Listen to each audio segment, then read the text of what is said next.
ሕማማት የማክሰኞ ድርሳነ ማህየዊ። አንድ አምላክ በሚሆን በአብ በወልድ በመንፈስ ቅዱስ ስም በእውነት በማመን ዓለምን ሁሉ የሚያድን የጌታችን የመድኃኒታችን ኢየሱስ ክርስቶስ የሞቱንና የመከራውን ነገር የሚናገር በዕለተ ሰሉስ ማክሰኞ የሚጸለይ የሚነበብ ድርሳን ይህ ነው። ጌታችን ኢየሱስንም አይሁድ አስቀድሞ ወደ ሐና ወሰዱት። በዚያች ወራት ሊቀ ካህናት ተሹሞ ለነበረ ለቀያፋ አማቱ ነበርና፣ ቀያፋ ፈሪሳውያንና የካህናት አለቆችን የመከራቸው ነበር። ሕዝቡም ሁሉ ለመምከር በተሰበሰቡ ጊዜ እርስ በርሳቸው እነሆ ይህ ሰው ብዙ ታምራትን ያደርጋል፣ ምን እናደርግ ተባባሉ። እንዲሁም ብንተወው ሁሉ ያምንበታል፣ የሮሜ ሰዎች መጥተው እኛንም ወገኖቻችንም አገራችንን ይወስዳሉ።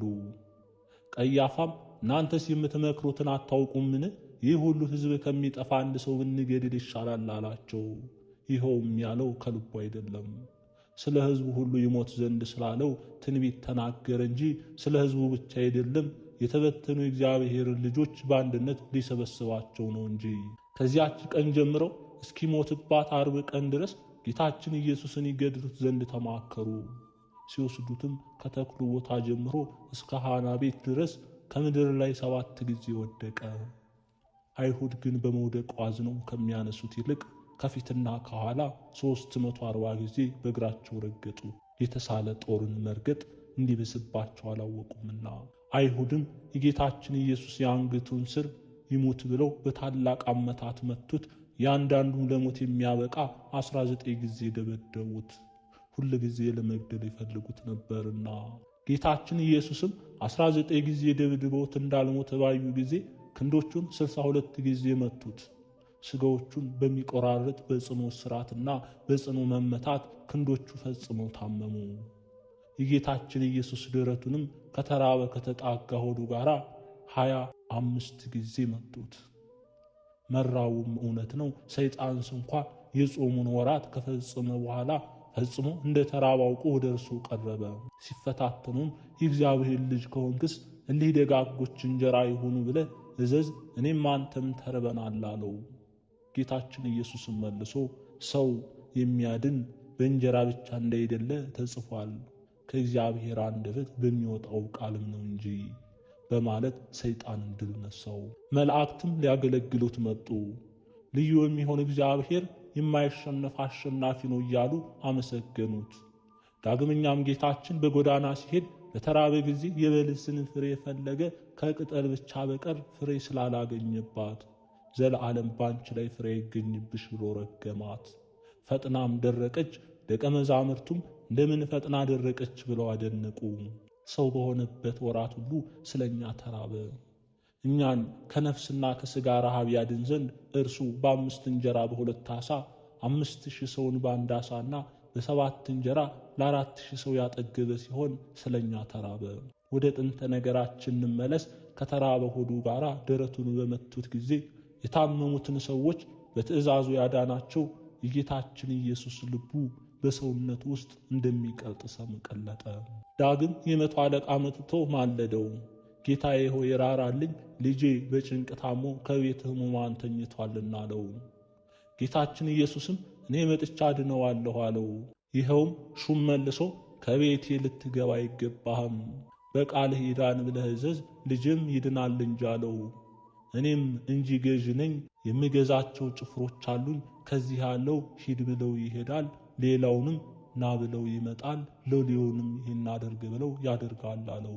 ጌታችን ኢየሱስም ይህንን በሰማ ጊዜ ያደነቀ፣ ለሚከተሉትም ሰዎች አላቸው፣ በእስራኤል ውስጥ እንደዚህ የሚያምን እንዳላገኘ እውነት እላችኋለሁ።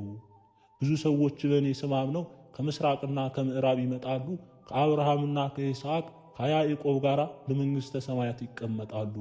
የመንግሥተ ሰማያትን ልጆች ግን ለቅሶ ጥርስ ማፋጨት ወዳለበት ጨለማ ያወጧቸዋል። በቃሉ ትእዛዝ ልጁን አድኖ ይህንን የ100 አለቃ ሂድ እንደ ሃይማኖት ይሆንልህ አለው። ይኸው ሹም ወደ ቤቱ በተመለሰ ጊዜ ልጁን ድኖ አገኘው።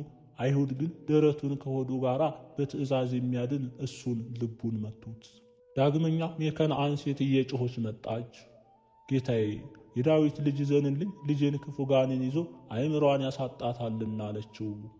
ጌታችን ኢየሱስም ለልጆች የቀረበውን እንጀራ አንስቶ ለውሾች መስጠት አግባብ አይደለም አላት። ይህችም ሴት መልሳ አዎን ጌታዬ፣ ውሾችም እንጂ ከልጆች ከጌቶቻቸው ገበታ የሚጥሉትን ፍርፋሪ ይበላሉ አለችው።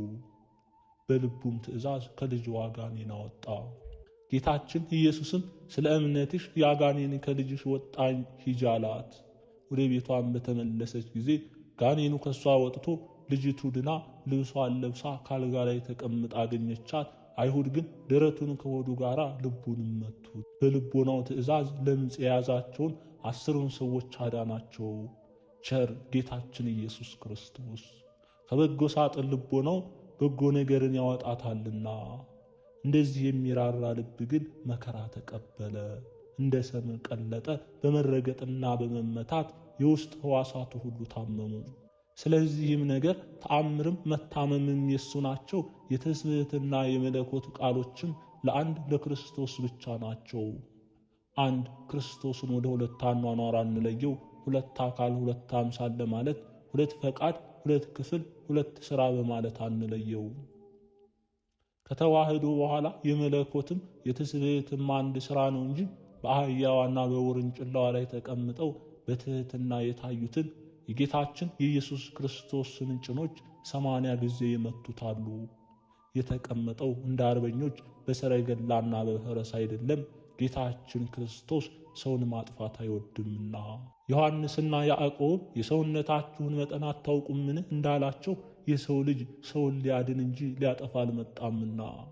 ዮሐንስና ያዕቆብ አቤቱ ኤልያስ ከሰማይ እሳት አውርዶ እንዳጠፋው አንተም የሰማርያን ሰዎች እሳት ከሰማይ አውርደህ አጥፋቸው ባሉት ጊዜ አላጠፋቸውም።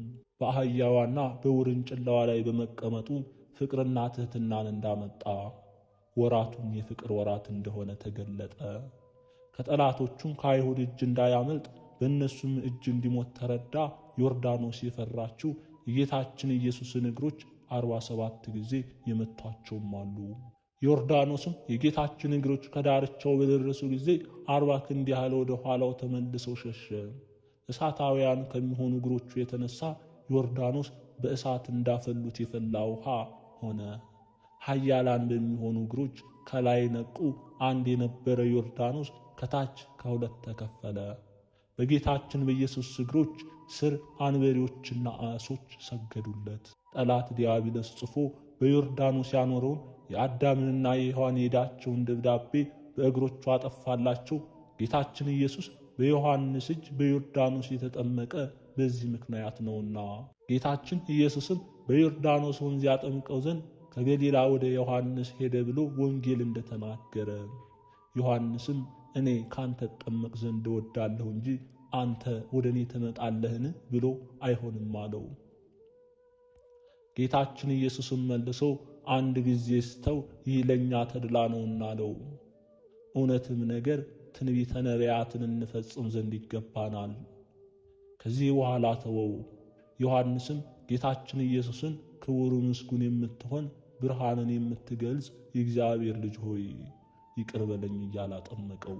የማይዳሰስ ራሱን ዳሰሰው። ውሆችም በራሱ ላይ ፈሉ። በመጠመቁም ክብር ስላጣን ፈንታ በክብር ላይ ክብር አገኘን። ከተጠመቀም በኋላ ያን ጊዜውን ከውሃው ወጣ። እነሆ ሰማያት ተከፈቱለት። የእግዚአብሔር መንፈስ እንደ ርግብ ወርዶ ከራሱ ላይ ሲቀመጥ አየ። እነሆ የመረጥኩት ደስ የምሰኝበት የምወደው ልጅ ይህ ነው የሚል ድምፅ ከሰማይ ወጣ። ይህ ልጅ አንድ ነው እንጂ 2 አይባልም። አንዱ የማርያም ልጅ ሁለተኛው የኔ ልጅ ሊባል አይገባውምና። በጎል የተወለደው ሌላ፣ መላእክት የሰገዱለት ሌላ አይደለም፣ የተጠመቀው ሌላ አይደለም፣ አንድ ልጅ ነው እንጂ።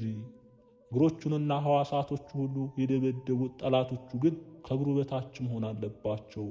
አይሁድም እሱን በመደብደብ ከደከሙ በኋላ በገመድና በራሱ ጠጉር 305 ጊዜ ጎተቱት። ጽሕሙንም ይዘው ከወደቀበት መነሳት እስኪሳነው ድረስ 28 ጊዜ ጎተቱት። ከምድርም አንስተው ጽሕሙንም ይዘው በራሱ ጠጉር በጎተቱት ጊዜ የራሱን ጠጉር 305 ጊዜ ነጩት። ደግሞ ጽሕሙን 28 ጊዜ ነጩት። በዚህ መከራውን ሁሉ ተቆጥቶ አልተነገረም፣ በሚሸልተው ፊት የማይናገር በግ ነውና። ይኸውም ያማረ የተወደደ በግ ዓለም ሳይፈጠር አስቀድሞ የታወቀ የተዘጋጀ፣ በኋላ ዘመን ግን ስለኛ ተገለጸ። ይኸውም የዓለምን ኃጢአት የሚያስተሰርይ መስዋዕት። እንዲሁም እየደበደቡ እየጎተቱ ወስደው ካህናት ፊት አቆሙት። ዮሐንስና ጴጥሮስ ተከትለውት ነበር። ያም ዮሐንስ በሊቀ ካህናቱ ዘንድ የተላመደ ነውና ከጌታችን ከኢየሱስ ክርስቶስ ጋር ወደ ሊቀ ካህናቱ ቦታ ገባ። ጴጥሮስ ግን ተከልክሎ ከውጭ ቀረ። ይኸውም ደቀ መዝሙሩ ዮሐንስ ለበረኛይቱ ተናግሮ ጴጥሮስን አስገባቸው። በረኛይቱም ሴት ጴጥሮስን አንተም ደግሞ የዚያ ሰው ደቀ መዛሙርቱ ወገን ነህን? አለችው። እሱም አይደለሁም አላት። የአይሁድ ሎላልትና ጭፍሮች በዚያች ሌሊት ብዙ ብርድ ስለነበረ እሳት አንድደው እየጫሩ ቆመው ይሞቁ ነበር። ጴጥሮስም ከነሱ ጋር እሳት ይሞቅ ነበር። የካህናቱም አለቃ ሐና ጌታችን ኢየሱስን ስለ ደቀ መዛሙርቱና ስለ ትምህርቱ ጠይቀው፣ ጌታችን ኢየሱስም መልሰው እኔ በዚህ ዓለም በግልጥ ተናገርኩ።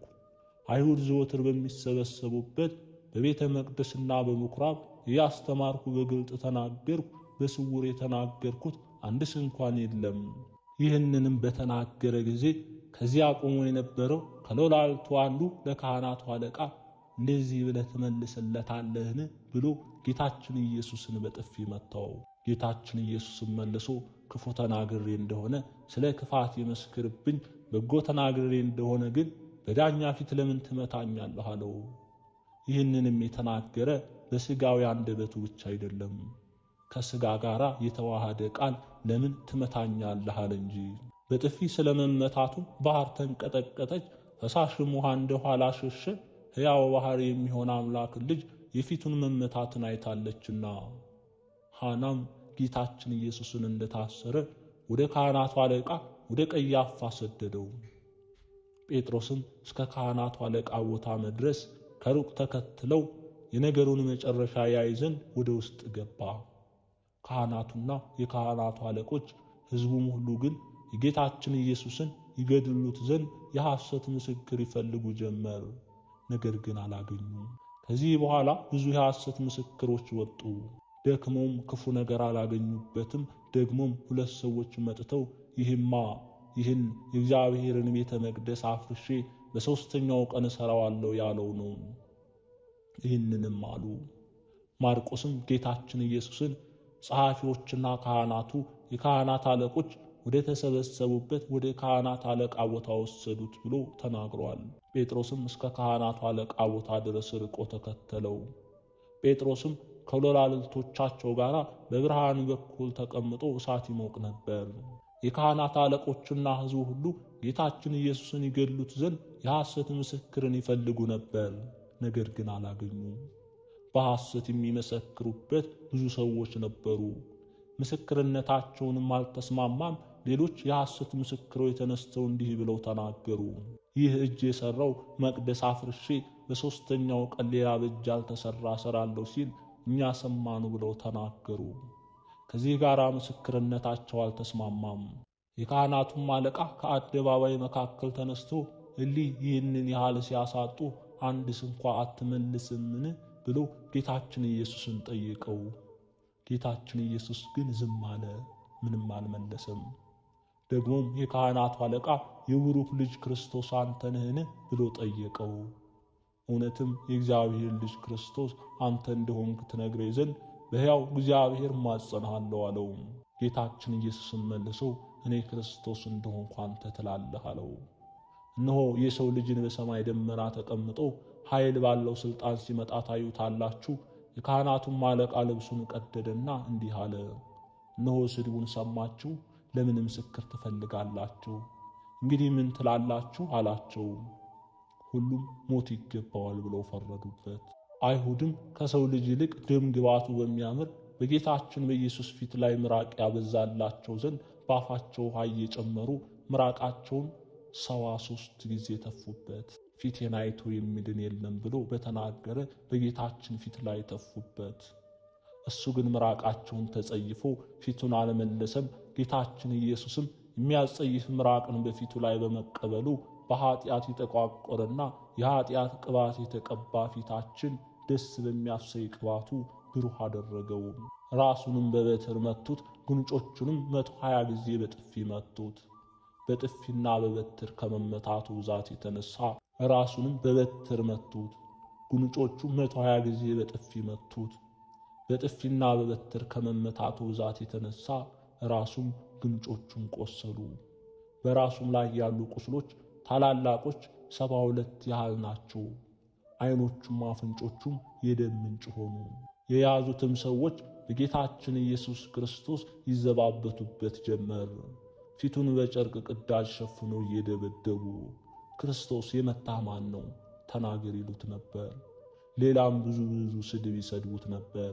ጴጥሮስም ከውጭ ተቀምጦ ሳለ አንዲት ብላቴና መጥታ አንተም ከገሊላው ሰው ከኢየሱስ ጋር ነበርክን? አለችው።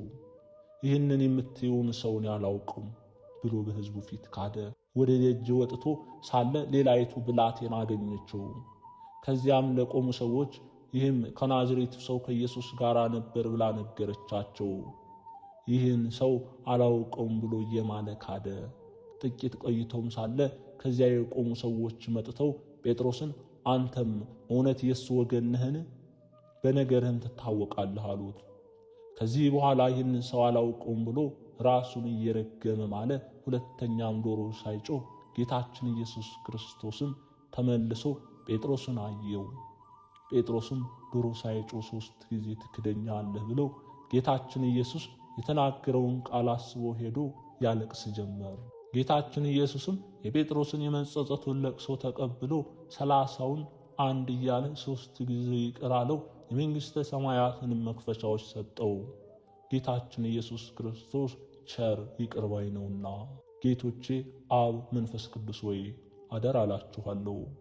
እመቤቴ ማርያም ሆይ አንቺንም እማጸናለሁ እማልዳለሁ። ጌታችን ኢየሱስ ክርስቶስ በነፍሱና በሥጋው በተቀበላቸው መከራዎች ሁሉ ሁለተኛም በመቸንከሩ የሸዋ አክሊል ተቀዳጅቶ በመሰቀሉ በሞቱም ወደ ሲኦል በመውረዱ በጦር በመወጋቱ በመቀበሩ ኃጢአቴን ሁሉ ይቅር ትሉኝ ዘንድ ከኃጢአትም ሁሉ ፍዳ ታድኑኝ ዘንድ ለዘለዓለሙ አሜን። ወንጌል እንደተናገረ ጌታ ኢየሱስ ክርስቶስ ያደረገው ተአምር ይህ ነው። በቅፍርናሆም ልጁ የታመመበት ንጉሥ ወገን የሚሆን አንድ ሹም ነበር። እርሱም ጌታችን ኢየሱስ ከይሁዳ ወደ ገሊላ እንደመጣ በሰማ ጊዜ ልጁ ለሞት ቀርቦ ነበርና ያድንለት ዘንድ እንዲወርድ ወደ እርሱ ሄዶ ለመነው። ጌታችን ኢየሱስም ተአምርና ምልክት ካላየ አታምንምን? አለው። ያም የንጉሥ ባሪያ ልጄ ሳይሞት ፈጥነህ ውረድልኝ አለው። የዚያም ጊዜ ጌታችን ኢየሱስ ክርስቶስ ልጅ ድኖልሃል ሂድ አለው። ያም ሰው ጌታችን ኢየሱስ በነገረው ቃል አምኖ ሄደ። ሲወርድም ብላቴኖቹ ተቀብለው ልጅህስ ድኗል አሉት።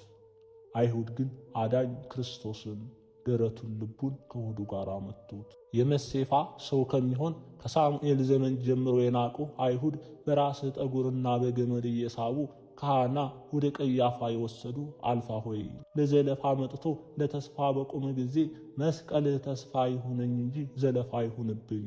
ክንድ ከወሰናቸው ከሁለቱ ክንዶች ጋር የተዋረደች ሆነች የአንገትህን ስር በመምታትና በማሰር መከራ ያጸኑብህ ፍጹም ኃጢአትን ብሰራ በየቀኑ ሁሉ ቸርነት ይከተለኝ።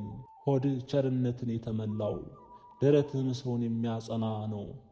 በከበረ ደምና በፊትህ ወዝ መከራ እስኪያጸኑብህ ውሳጣዊ የሚሆን ነዋዬ ውስጥ ይመቱ። ከተሰወረ ኃጢአት ያንጻኝ፣ ለእኔ ለባሪያም ከልዩ ነገር ራራልኝ።